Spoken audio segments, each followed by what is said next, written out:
My parents skipped my wedding.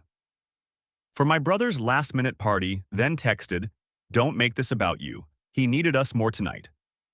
I replied, "Then stay with him." I got married without them, smiled for every photo, and by sunrise, Dad was reading one message out loud. Twice while Mom kept asking who else had seen it. My brother's party had a folding table, plastic cups, and both of my parents. My wedding had a string quartet, 100 guests, and 2 empty chairs in the front row. This is not a story about one bad night. This is a story about 2 evenings happening at the same time, in 2 different parts of the same city, and how the distance between them measured exactly 31 years of silence. One of those evenings ended with champagne and slow dancing. The other ended with my father reading a single message out loud twice while my mother stood behind him, asking who else had seen it. I'll tell you about both. The Whitfield Grand was precisely the kind of venue that made people instinctively lower their voices when they crossed the threshold. Ivory drapes framed floor-to-ceiling windows overlooking the harbor, the late afternoon light transforming the water into something almost devotional. Crystal arrangements intercepted the sun and scattered it across linen tablecloths like confetti borrowed from a cathedral. A string quartet tuned their instruments near the garden entrance, their measured half notes weaving through air that carried gardenias and cedar from the centerpieces. My best friend Rachel had spent 3 consecutive weekends assembling by hand. Each arrangement was identical. Each one was deliberate. This was a room built by someone who understood that beauty is not accidental. It is operational. This was my wedding. 112 guests. 14 months of planning. Every detail chosen, confirmed, and triple-checked by a woman who had spent her entire adult life making sure other people's events went smoothly while her own quietly waited in line. That woman was me, Claire Mitchell, 31 years old, senior operations manager at a logistics firm where I coordinated 17 moving parts before most of my colleagues finished their morning coffee. Reliable, organized, thorough in the particular way that makes people trust you with everything important and remember you for nothing specific. The person you called when something needed to work and nobody else was willing to do the math. I was also, as of 2:47 that afternoon, the person whose parents had just decided not to come. Let me take you across town first. You should see the other room. My brother Tyler's apartment occupied the 3rd floor of a converted warehouse in the Glendale district. Exposed brick, unfinished hardwood. The kind of industrial space that looks intentional if you possess taste and accidental if you don't. Tyler did not possess taste, but he possessed confidence, which in our family had always been treated as equivalent currency. The apartment was new.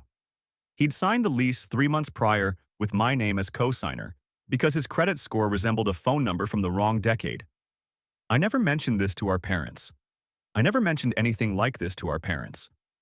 That was part of my function in this family, though nobody had ever formally assigned the title. Load-bearing walls don't receive plaques. On the evening of my wedding, Tyler's living room contained a folding table pushed against the exposed brick, a stack of paper plates fanning out from a plastic wrapper, a portable speaker playing something with more bass than melody, and 11 people distributed across mismatched furniture drinking beer from red plastic cups. My parents were 2 of those 11 people. My mother had brought a casserole, her eggplant parmigiana, the one she assembled when someone in the family was, in her estimation, going through something. The one that required 90 minutes of preparation, 20 minutes of baking, and another 15 to plate carefully in her good ceramic dish with the blue rim. Saw the one she only brought out when the occasion demanded visible maternal effort.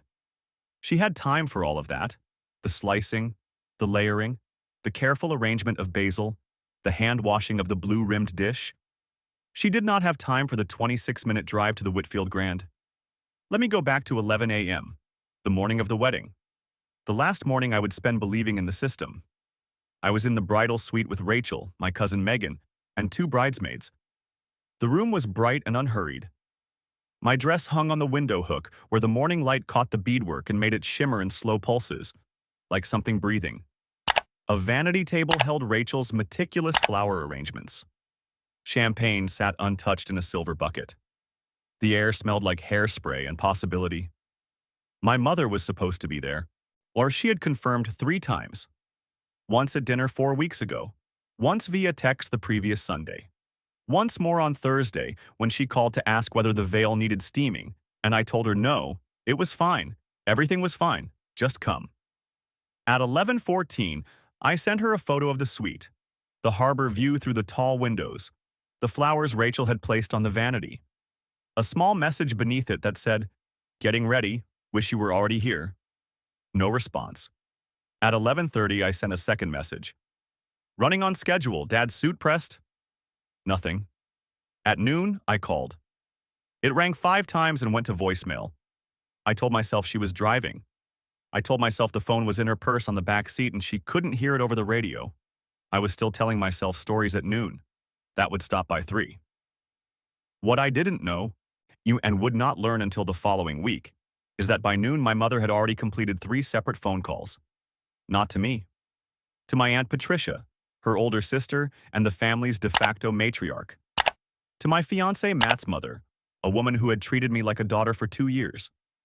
And to Diane, a longtime family friend on the guest list who my mother knew would be seated near the front. The calls varied in wording but shared identical architecture.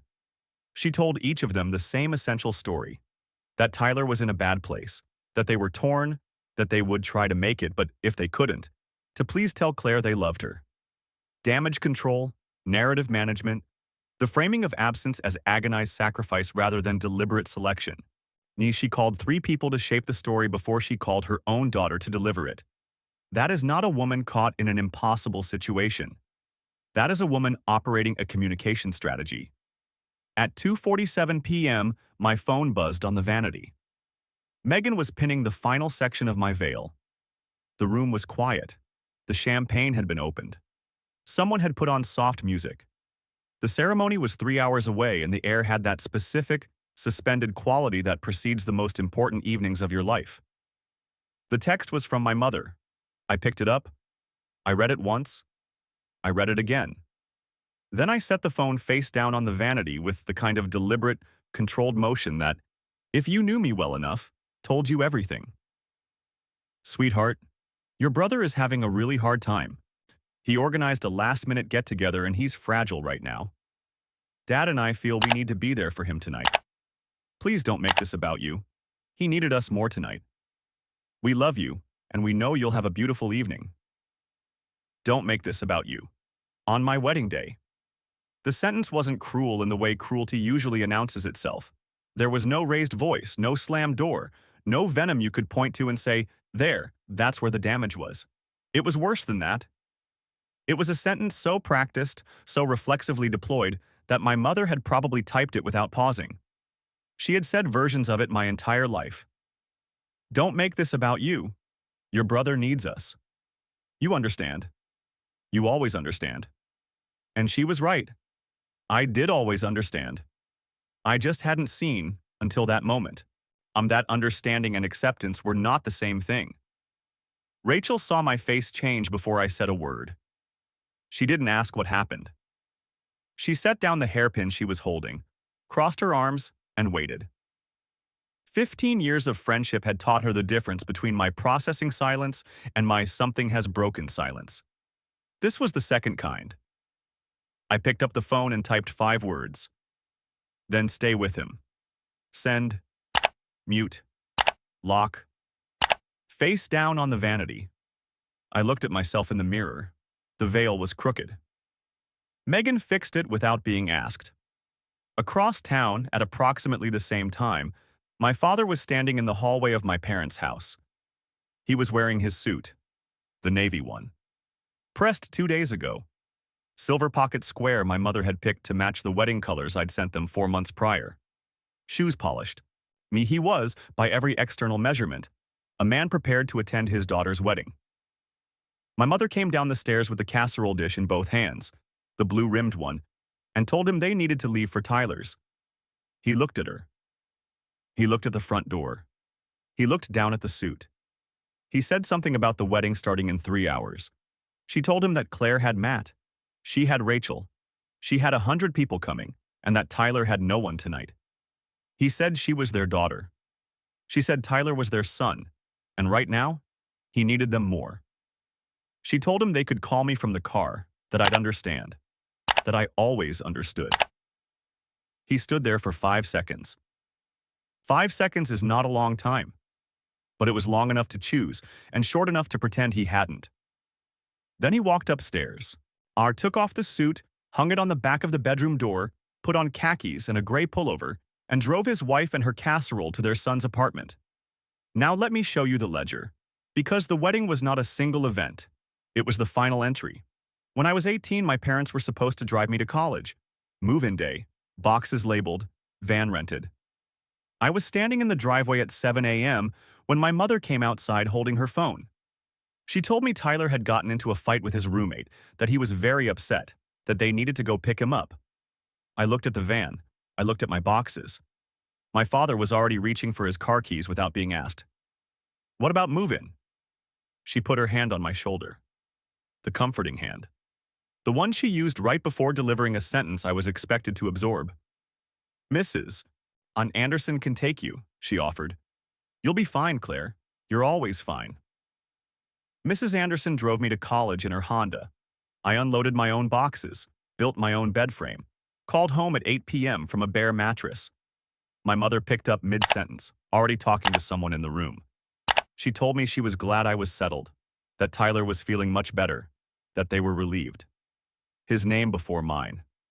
It always was. When I was 25, I organized a dinner to celebrate my promotion to operations lead. Youngest in department history. 8 guests. A restaurant I'd researched for 2 weeks.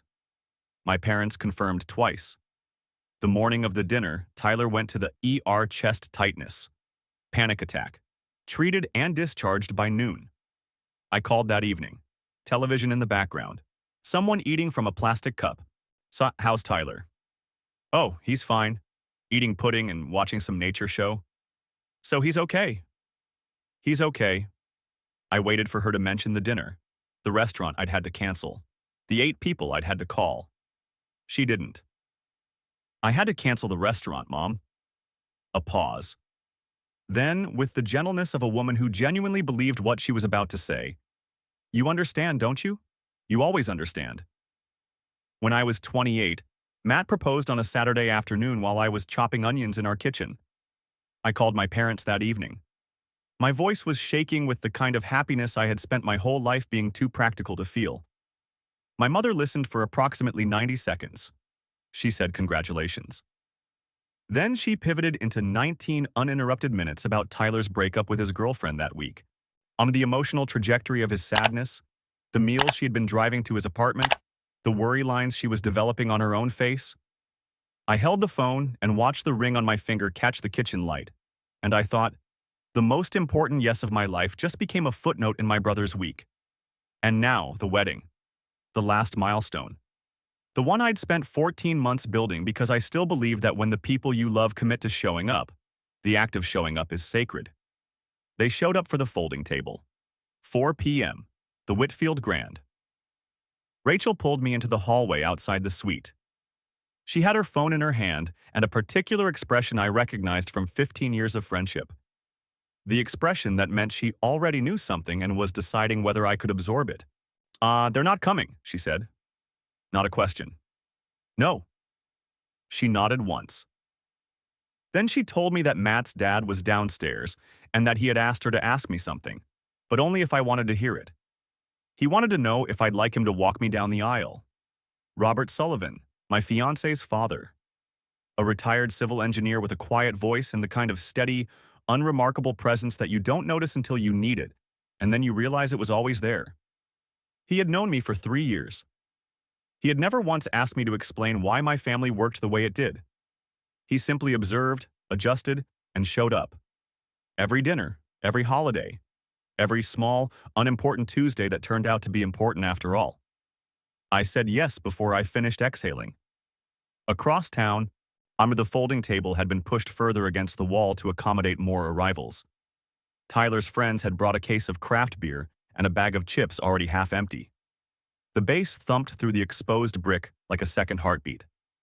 My mother was in the kitchen, serving casserole onto paper plates. One of Tyler's friends, a guy named Jake, who had known our family long enough to know better, leaned against the doorframe with a plate in his hand. He asked whether tonight wasn't Claire's wedding. My mother didn't look up from the spoon. She told him I had a beautiful evening planned, 100 people, that I was in wonderful hands. Jake said something that sat in the room a beat too long. He said, "But you're here." My mother told him that Tyler needed them tonight, that Claire understood. Jake looked at the casserole. He looked at the paper plates. He looked at Tyler on the balcony, laughing about something with a college friend. He left the party early and never came to another one of Tyler's gatherings again. My father sat on the couch with a beer he wasn't drinking. On the wall above the television, Tyler had recently hung a framed photo from his college graduation. Both parents beaming, my mother clasping his arm. My father mid-laugh. The colors were warm. The composition was natural. I am not in the frame. I took the picture. 6 p.m. The Whitfield Grand. The string quartet shifted into the processional. 112 guests rose. The late afternoon sun had dropped to exactly the angle where it transformed the harbor into liquid gold, and the light poured through the tall windows and laid itself across the aisle like a runner that hadn't been ordered but had arrived anyway. I walked down that aisle on Robert Sullivan's arm. He didn't make a speech. He didn't squeeze my hand. He didn't whisper reassurances or try to fill the silence with sentiment. He simply extended his elbow, matched my pace, and delivered me to his son with the kind of steady, unremarkable reliability I had spent my entire life searching for in the wrong household. His arm didn't tremble. His step didn't falter. He walked as if this were the most natural thing in the world, because to him, it was. Showing up was not, in Robert's framework, a complicated decision.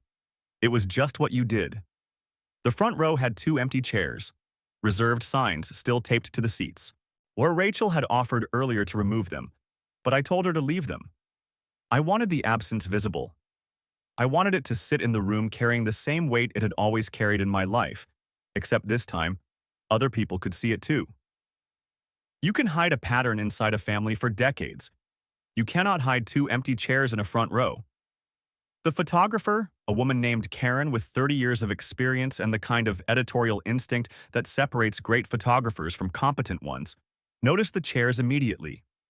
She moved quietly to the side aisle and took a single, deliberate frame. 2 empty seats. White reserved signs. Gardenias and cedar framing the space like a border around something missing. The rest of the row filled with people who had driven, flown, and rearranged their calendars to be present. She didn't ask my permission. She saw a photograph that told a complete story in a single image, and she took it. That image would become the most shared photograph from the wedding. But I didn't know that yet. At 6:22 p.m., while Matt and I were exchanging vows at the Whitfield Grand, my brother posted a photograph on social media. It was a group shot taken in his living room. Red plastic cups raised, 11 people smiling. My mother in the center of the frame, holding a serving spoon like something between a scepter and a prop, her smile wide and generous and perfectly composed. My father beside her, beer in hand, wearing an expression that almost resembled ease. The caption read, "The people who actually show up for you." 3 of my wedding guests saw the post before the first dance began. They passed it between their phones the way people pass a lit match in a dark room. Quietly. Carefully. With the shared understanding that something, somewhere, was about to catch. The reception was beautiful. I need to say that without qualification because it matters to the truth of what happened. The evening did not collapse into tragedy. It did not become a monument to my parents' absence. It became, in spite of everything, and perhaps because of everything, one of the most completely realized nights of my life. Matt held my hand during the first dance and whispered something only I could hear. My college roommate gave a toast that made 100 people cry and then laugh and then cry again. Robert sat in the 3rd row throughout the evening, not performing fatherhood, not making a display, just present. Watching. Available. Our Rachel's speech was different from the one she had rehearsed. The original, which she had emailed me 2 weeks earlier, contained a warm paragraph about my parents. By 4:30 p.m. on the day of the wedding, she had rewritten the entire thing in the bathroom of the bridal suite, standing at the sink with her phone in one hand and a mascara wand in the other. The new version never mentioned my parents by name. Instead, she said something that would be quoted in the comments section of every post that would follow. Claire taught me that family is not the people assigned to your household. It's the people who keep choosing you. Look around this room. Every person here made a choice tonight. That's the definition of love. The room erupted. People stood. I saw Robert in the third row, not clapping, just nodding slowly. Not like he'd been saying the same thing quietly for years and was relieved someone finally put a microphone to it. I danced. I laughed. At midnight, I ate cake with my hands because Rachel dared me and because I had spent 31 years being responsible and composed and available, and it was my wedding night, and composure could wait until morning. Frosting on my fingers, champagne in my hair, shoes abandoned under a table 3 hours earlier. I meant every photograph, every smile, every embrace from a guest who had chosen to be there. This was not performance.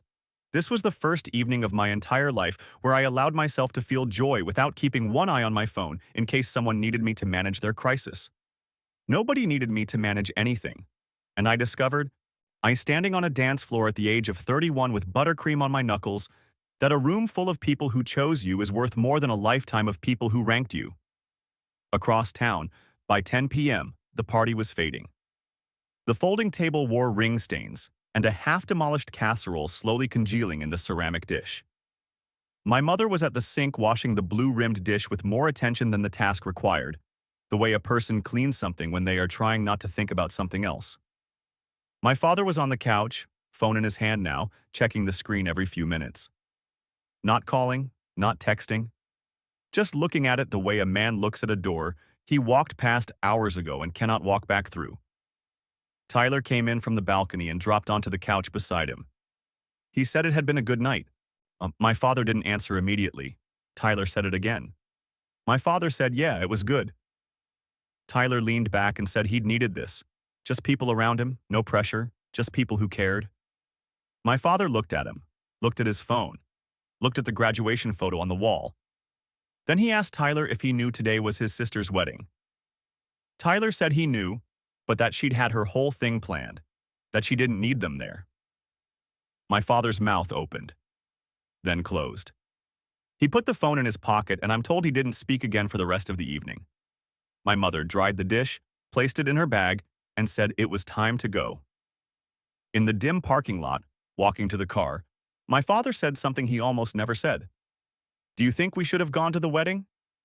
My mother unlocked the car without looking at him. She had 100 people there. He had nobody. The rigged math. The triage that always produced the same result regardless of the inputs. She said it with the same practical certainty she brought to everything. He got in the car. He didn't respond. He hadn't said enough in 31 years to start now. There was a second group chat. A thread I had never been added to. I didn't learn about it until the following week, and when I did, it rearranged things I thought I'd already processed. My parents, Tyler, and 2 of his friends. The thread had been active since early afternoon on the day of the wedding. The messages were logistical. Who was bringing chips? Whether the speaker worked with Bluetooth? What time people should arrive? Whether someone could swing by the store for ice? When this thread buzzed with plans and coordination throughout the same hours that the main family chat, the one I was in, the one where I had posted 3 photos that morning of the bridal suite, the flowers, the harbor view, received 0 responses, 3 photographs, 0 replies. While a parallel conversation organized ice and sound systems for a gathering in an apartment I had co-signed for. The architecture of exclusion doesn't always look like a locked door. Sometimes it looks like a group chat you were never added to. Sometimes it is not what is said to you. It is the entire conversation that happens without you. The last wedding guest left the Whitfield Grand at 1:15 a.m. Matt and I sat on the stone steps outside the garden entrance, shoes off, his jacket draped over my shoulders. The harbor was black and still. All the caterers were dismantling the room behind us. Someone had left a portable speaker near the bar playing something slow, and the sound drifted through the empty venue and out to where we sat like a conversation that wasn't finished. Robert had found me at the door earlier, shaken my hand, held it 1 beat longer than customary, and said, "You were magnificent tonight." That was all. That was enough. The sentence contained no performance and no conditions. It was simply a man telling the truth because the truth was easy for him to say. I went upstairs to the bridal suite, where my phone had been face down on the vanity since 2:47 p.m. I turned it over. The screen was dense with notifications. 17 missed calls, 11 text messages, all from the nuclear family group chat. My mother, my father, Tyler, various combinations of concern, self-justification, and the opening phrases of apologies that never quite completed themselves. I didn't read them. Instead, I opened the extended family group chat. The large one. 43 members. Aunts, uncles, cousins, grandparents. The channel my mother used to distribute holiday photographs, birthday wishes, and the carefully curated version of our family that she maintained with the dedication of a brand manager. I sat on the edge of the hotel bed. Matt was in the bathroom. The room was quiet. The harbor light moved slowly across the ceiling like a clock that measured something other than time. And I wrote a message. It wasn't long. It wasn't heated. It wasn't written in the fuel of anything. It was composed by a woman sitting barefoot on a hotel bed at 1:30 in the morning, still in her wedding dress, entirely clear, and permanently finished. The message described 2 evenings, placed side by side, fact by fact. No accusations, no commentary, no request for apology. It described a wedding, 112 guests, a ceremony overlooking the harbor, a bride who walked the aisle on her father-in-law's arm because her own father did not attend. It described a party, a folding table, paper plates, 11 people, a casserole, a group photograph posted to social media during the exact hour the vows were being exchanged, bearing the caption, "The people who actually show up for you." It mentioned the separate text thread she'd never been included in, the 3 phone calls her mother made to manage the narrative before texting her daughter, the 0 responses to the bridal suite photographs posted that morning in the family chat. Yes, it did not mention the suit hanging on the bedroom door. Some things are not for group messages. Some things belong to the space between a man and his own reflection. The message ended with one line. You brought a casserole. You had time to cook, to plate it, to drive it across town. You just didn't have time for my wedding. I pressed send at 1:47 a.m., set the phone face down on the nightstand, leaned against the headboard and watched the harbor, where the water held the last traces of a night I would remember for the rest of my life. Not because it was perfect, because it was mine. At 5:30 a.m., the sun started reaching across the harbor. At the hotel suite, the curtains hung half-drawn. I was asleep beside Matt, mascara smudged against the white pillowcase, 2 champagne flutes on the nightstand, and a morning light moving across the bed like a hand that didn't want to wake anyone. At my parents' house, the kitchen light was already on. My mother sat at the table, phone flat in front of her, scrolling through wedding photographs guests had posted overnight.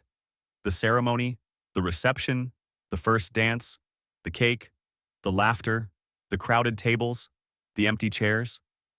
She was seeing a wedding she hadn't attended, frame by frame, through the cameras of 100 people who had. Behind her, my father stood near the counter with his phone held in both hands. He had already read the message once. He was reading it again. Not because the words were complicated, because they were simple. And simple, direct words from his daughter were something he had never had to absorb without his wife translating them, softening them, or reframing them into something the family could digest without changing. His phone buzzed. And again, and again. My mother looked up from the table. "Who's texting you?" He didn't answer. He kept reading. "Who's texting you?" He turned the phone screen toward her. 14 red receipts glowed beneath the message. Responses were starting to accumulate. A cousin, an uncle, Matt's mother, and one name that made my mother set her own phone down on the table and go very still. Patricia, her older sister, the family matriarch. The one person in the extended family whose opinion my mother had spent her entire adult life performing for. At 5:52 a.m., Patricia called. My mother answered before the second ring. She started with her usual preemption, the opening move she always deployed when she sensed the conversation was not going to go her way. or she said, "Before you say anything." But Patricia was not calling to be managed. She was not calling to listen.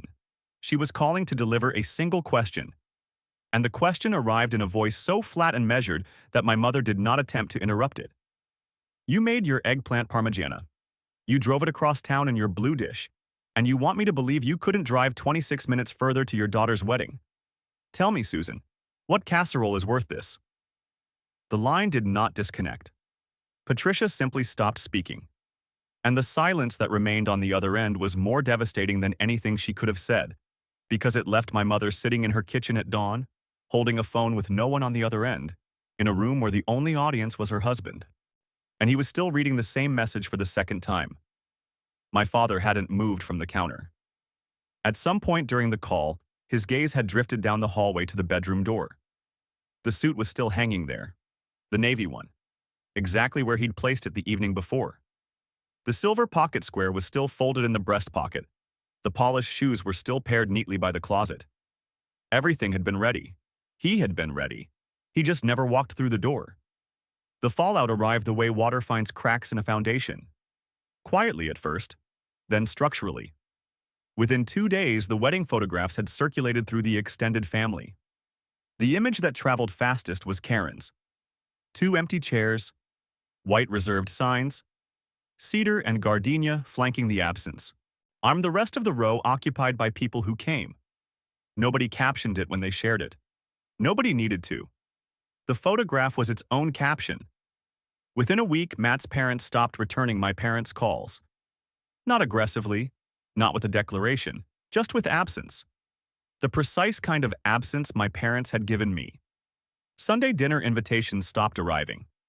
Check-in texts went unsent. The warm, unconditional hospitality that the Sullivan family had extended for 2 years quietly withdrew behind a door that closed without sound. I didn't ask them to do this. They had simply been in the room. They had seen the empty chairs. They had watched Robert walk me down the aisle because the man who should have done it was sitting on a couch in Glendale. People make their own assessments when they're given enough information. Yet my brother called 4 days after the wedding. The conversation lasted 6 minutes. He told me he hadn't known they were supposed to be at my wedding. I told him the entire family had known the date for 9 months. He said he hadn't known they were choosing between his gathering and mine. I told him they weren't choosing, that it should never have been a choice. He asked if this was his fault. I told him I didn't say that. He said he hadn't made them come to his apartment. I told him no. He just expected them to. Silence. And in that silence, something shifted. Not contrition, not understanding. Something smaller and more frightening. The faint vibration of a man realizing that the automatic orbit of parental attention around his needs, the gravity he had mistaken for love his entire life, was not admiration. It was a leash. And the woman who had quietly managed the tension of that leash for 30 years had just let go. 2 weeks later, at a cousin's weekend barbecue, my mother staged her revision. She arrived composed, hair arranged, a serving dish in her hands because she never entered any gathering without something that proclaimed her effort. She positioned herself near the drinks table and began delivering her account with the practiced cadence of a woman who had been rehearsing in mirrors. She told the small audience around her that it had been an impossible situation, that they were completely torn, that Tyler was in a very bad place, that Claire had her fiancé, her friends, 100 people, that she wasn't alone, that it had been an agonizing night for them. Megan was standing 3 feet away, holding a glass of iced tea. Megan, you who had been at the wedding, who had pinned my veil, who had seen the empty chairs and the father-in-law's arm and the bride who smiled through every photograph with genuine, hard-won happiness, who had also seen the brothers' social media post with its casual, annihilating caption. She waited until my mother finished. Then, without raising her voice, without looking up from her glass, "Were you, though?" The table didn't gasp. Nobody raised their voice. The question simply occupied the space, small and precise, the way a single pin occupies the center of a balloon. My mother opened her mouth, closed it, picked up her dish, moved to a different table. It was the first time in my living memory that her narrative had been publicly challenged. And the person who challenged it hadn't even raised her eyes from her drink. Let me tell you what I did not do in the weeks that followed. I did not send a follow-up message. I did not explain. I did not soften. I did not call my mother to check on her emotional state. I did not call my father to offer him a private conversation away from his wife's earshot. I did not call Tyler to reassure him this wasn't about blame. I simply stopped doing what I had always done. I stopped being the person who called aunts after Tyler's episodes to smooth the story. I stopped translating my parents' choices into something the extended family could tolerate. I stopped organizing holidays. I stopped managing catering deposits and venue bookings and seating charts for events that were never called mine but never happened without me. I stopped. And the infrastructure collapsed with a speed that might have been amusing if it weren't so clarifying. The family group chat went dormant because nobody else initiated conversation. Holiday planning stalled because nobody else possessed the caterer's number or the venue's cancellation policy. Tyler's next spiral went unmanaged because I wasn't there to make the calls, and the calls simply did not get made, and the relatives who usually received a smoothed-over version received silence instead, which turned out to be far more alarming. The peacekeeper had stopped keeping peace. And the family discovered, with the dawning structural horror of people examining a building's blueprints for the first time after the walls have cracked, that the load-bearing wall had been a person, and that person had calmly, without announcement, stepped aside. 1 month after the wedding, I hung a framed photograph in the hallway of our new apartment. It was the shot of Robert walking me down the aisle, his arms steady, my veil catching the afternoon light, the harbor glowing golden behind us through the tall windows. 2 people walking forward together, one of whom had known me for 3 years and simply decided without negotiation or performance or emergency triage that showing up for his son's bride was not a decision that required committee review. The frame hung at eye level in the hallway, exactly where a family portrait would traditionally go.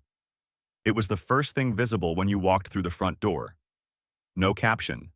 No explanation needed. Just a photograph of a man who did in a single afternoon what my father could not do in 31 years. I'll leave you with the last split screen. The structure has carried us this far. Let it deliver the final frame. Dawn. 2 households, the same sunrise finding both. At the hotel suite, the morning after the wedding, the curtains hang half-drawn. I am asleep. Matt is beside me, one arm resting across the pillow where the veil had been laid hours earlier. 2 champagne flutes sit on the nightstand, one still holding a final sip that neither of us needed to finish. My mascara has transferred to the white pillowcase. There is a faint, settled smile on my sleeping face, the kind that doesn't come from dreaming but from falling asleep inside something that was, for once, entirely and completely mine. At my parents' house, the kitchen light has been burning for over an hour. My mother sits at the table. Her phone is flat in front of her, or open to photographs of a wedding she was not present for, each image a room she could have been standing in, a toast she could have been raising, a daughter she could have been holding. She scrolls slowly. She does not stop scrolling. Behind her, my father stands near the counter, reading the same message for the second time. His phone buzzes. He does not answer it. He looks down the hallway toward the bedroom door. The suit is still hanging there. Navy fabric. Silver pocket square. Polished shoes paired by the closet. Everything had been ready. He just never walked through the door. 2 houses. 2 mornings. 1 irreversible night. And between them, a distance that was never about miles. 2 houses. 2 mornings. 1 night that can't be undone. If your family ever made you feel like both halves of that split screen at the same time, you already know how this feels. Tell me which side you were on.